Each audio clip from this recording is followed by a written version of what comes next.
Today's news. Chiefs and Eagles bound for Super Bowl. Debt ceiling talks. I want to sit down together, work out an agreement. Good morning. I'm Steve Kathan with the CBS World News Roundup. Protests around the country have mostly been peaceful after Memphis police released body cam video from the beating and arrest of Tyree Nichols. Correspondent Elise Preston begins our CBS News team coverage from Memphis. A wave of demonstrations demanding police reform from Memphis to Los Angeles to New York.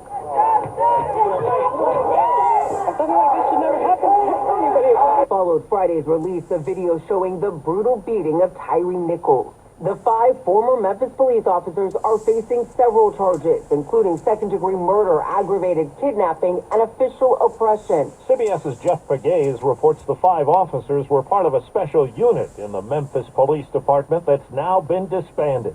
Scorpion, which is short for the Street Crimes Operation to Restore Peace in Our Neighborhoods, was created to reduce rising crime in Memphis.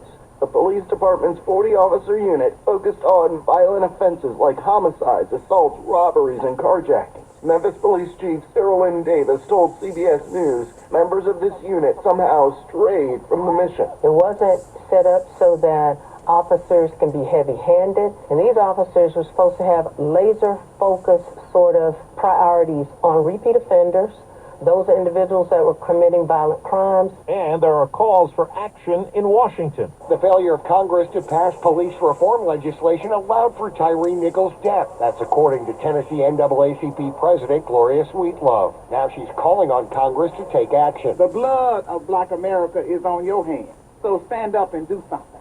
Stop letting it be partisan politics and do something. The civil rights group wants federal police reforms to include standardizing training requirements and putting an end to qualified immunity and no-knock warrants. Chris Fox for CBS News, Memphis. Overseas now in Pakistan. Chaos after a suicide bomber killed more than 30 and wounded more than 150 in an attack in Peshawar that targeted a mosque inside a police compound. Most of the casualties were policemen. New bloodshed in the Middle East has Secretary of State Blinken in Israel today. CBS's Imtiaz Tayyab has the latest. The funeral of Eli and Natalie Mizrahi, a married couple in their 40s, was emotional and angry following the deadliest attack on Israelis since 2008. 7 were killed on Friday after a 21-year-old Palestinian opened fire close to a synagogue in East Jerusalem. Chaim Cohen lives in the area. It's disturbing, it's shocking. Another shooting on Saturday, this time by a Palestinian boy who was just 13, left 2 men badly injured. The gun attacks follow a deadly Israeli raid in the occupied West Bank on Thursday that killed 9 Palestinians. Back here at home, it'll be the Philadelphia Eagles and Kansas City Chiefs in Super Bowl 57.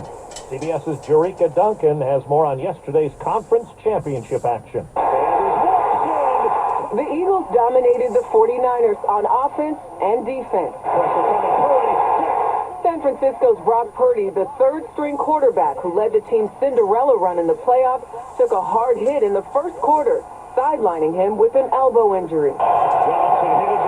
The injured Purdy later had to re-enter the game after fourth-string QB Josh Johnson suffered a concussion. It was a win for Philadelphia, 31-7. In Kansas City, Chiefs quarterback Patrick Mahomes visibly fought through a high ankle sprain suffered in last week's divisional game as he led the team to a nail-biting victory.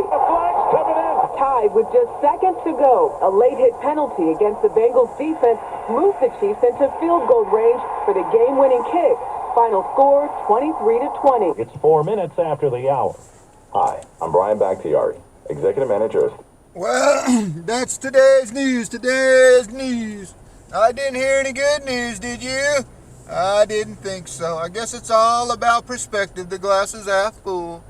Well, as always, I'd like to thank you again for coming along with me on these Dash Cam News adventures. You know the drill. Peace, love, and all that hippie jazz. Bye-bye, everybody.